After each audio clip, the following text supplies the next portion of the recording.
Hi అండి. అందరికీ నమస్కారం. Welcome to my channel.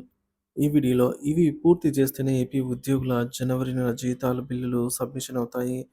దీనికి సంబంధించిన పూర్తి తాజా సమాచారాన్ని ఈ వీడియోలో తెలుసుకుందాం. వీడియోని ఎక్కడ గాని స్కిప్ చేయకుండా ఎండ్ వరకు చూడండి. అప్పుడే ఇన్ఫర్మేషన్ పూర్తిగా అర్థమవుతుంది. వీడియో చూస్తున్న ప్రతి ఒక్కరు వీడియోకైతే లైక్ చేయండి. ఈ వీడియోతోటి ఉద్యోగ మిత్రులతో అయితే షేర్ చేయండి. కొత్తగా మన ఛానల్ చూస్తున్నవారు ఇంకా ఎవరైనా సబ్స్క్రైబ్ చేసుకున్నట్లయితే వెంటనే మన ఛానల్ అయితే సబ్స్క్రైబ్ చేసుకోండి.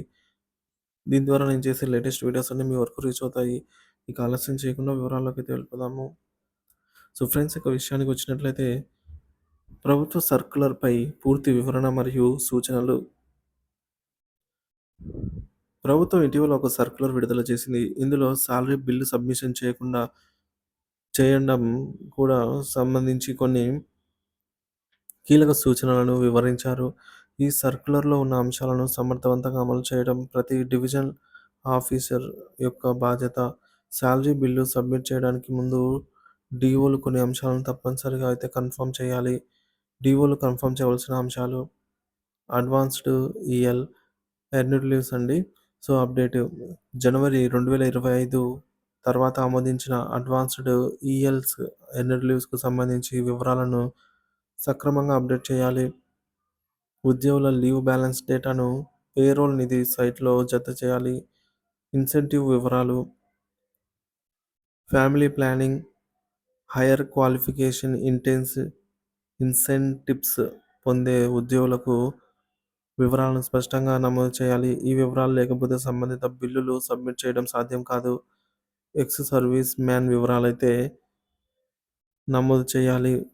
సో, వారికి ఎటువంటి అదనపు బెనిఫిట్స్ ఉంటే అవి నమోదు చేయాలి. ఈఎల్స్, ఎర్న్డ్ లీవ్ డేటా 2025 జనవరి 1 వరకు ఉన్న ఉద్యోగుల ఈఎల్ అకౌంట్ ఓపెనింగ్ బ్యాలెన్స్‌ను నమోదు చేయాలి. జనవరి 2025 తర్వాత ఈఎల్స్ అంటే ఎర్న్డ్ లీవ్స్ అవైల్ చేసినటువంటి వివరాలను సక్రమంగా నమోదు చేసి కన్ఫర్మ్ చేయాలి. సాలరీ బిల్లు సబ్మిట్ చేయడంలో ముఖ్యమైన పాయింట్స్: డేటా కన్ఫర్మేషన్ లేకపోతే సబ్మిషన్. సో, పై వివరాలు డీఓలు పూర్తిగా అప్డేట్ చేసి కన్ఫర్మ్ చేసిన తర్వాత మాత్రమే సాలరీ బిల్లు సబ్మిట్ చేయడానికి ఆప్షన్ అనేది ఎనేబుల్ అవుతుంది. కన్ఫర్మేషన్ లేకుండా సాలరీ బిల్లు సబ్మిట్ చేయడం అయితే సాధ్యం కాదు. తీవ్ర సమయ పర్యాప్తి: 25వ తేదీ వరకు మాత్రమే సాలరీ బిల్లులను సబ్మిట్ చేయడానికి అవకాశం ఉంటుంది. డీఓలు వెంటనే అందుబాటులో ఉండి వీటిని సకాలంలో కన్ఫర్మ్ చేయాలి. ఫాలో అప్ చేయడం: డీఓలు వివరాలు కన్ఫర్మ్ చేశారా లేదా అన్న విషయాన్ని నిర్ధారించుకోవాలి. బిల్ సబ్మిట్ అయిందా లేదా, ఆ బిల్లు అప్రూవల్ అయిందా లేదా అనే అంశాలను నిరంతరం ఫాలో అప్ చేయాలి. విధానం సరళీకరణకు సూచనలు.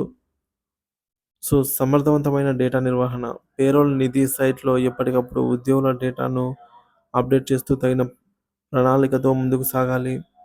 ఒక్కో డివిజన్‌కు ప్రత్యేక బాధ్యతలుంటాయి. డీఓలు బాధ్యతను సరిగ్గా నిర్వహించేందుకు వివిధ విభాగాలకు ప్రత్యేక అధికారులను నియమించడం వల్ల వేగంగా ప్రక్రియ అనేది పూర్తి చేయవచ్చు. సాంకేతిక సమయాన్ని పెంచడం: డేటా ఎంట్రీ సాఫ్ట్‌వేర్‌ను మరింత సులభతరం చేసి ఏదైనా చిక్కుముళ్ళు తలెత్తకుండా చేయడం ద్వారా వేగవంతంగా అయితే ప్రాసెస్ చేయొచ్చు. ప్రతి ఉద్యోగి డేటా సమగ్రత: అన్ని డేటా పూర్తి సమగ్రంగా ఉండేలాగా పునర్విమర్శన చేపట్టాలి. పెన్షన్ లావాదేవీలు, ఇన్సెంటివ్స్, లీవ్స్ వంటి అన్ని అంశాలను సమగ్రమైన పద్ధతిలో నమోదు చేయాలి. సో, మొత్తానికి ప్రభుత్వం సర్క్యులర్ ప్రకారంగా డేటా అప్డేట్ చేయడము, బిల్లుల సబ్మిషన్ సకాలంలో జరగడం అత్యంత కీలకం. 25వ తేదీ వరకు మాత్రమే అవకాశం అయితే ఉంది. సో, ఈ డీడీ టీడీఓలు వీటిని తక్షణమే కన్ఫర్మ్ చేయాలి. సాలరీ బిల్లు అప్రూవల్ ప్రక్రియ కూడా వీలుగా ఉండేలాగా ఫాలో అప్ చేయడం కూడా ప్రతి అధికారికి ముఖ్య బాధ్యతగా గుర్తించాలి. సకాలంలో ఈ ప్రక్రియను పూర్తి చేయడం ద్వారా ఉద్యోగులకు జీతభత్యాలు ఆలస్యం కాకుండా అందేలాగా చేయవచ్చు. ప్రభుత్వం విధి విధానాలను అమలుకు ఇది అత్యంత ముఖ్యమైన అంశం అనైతే చెప్పవచ్చు.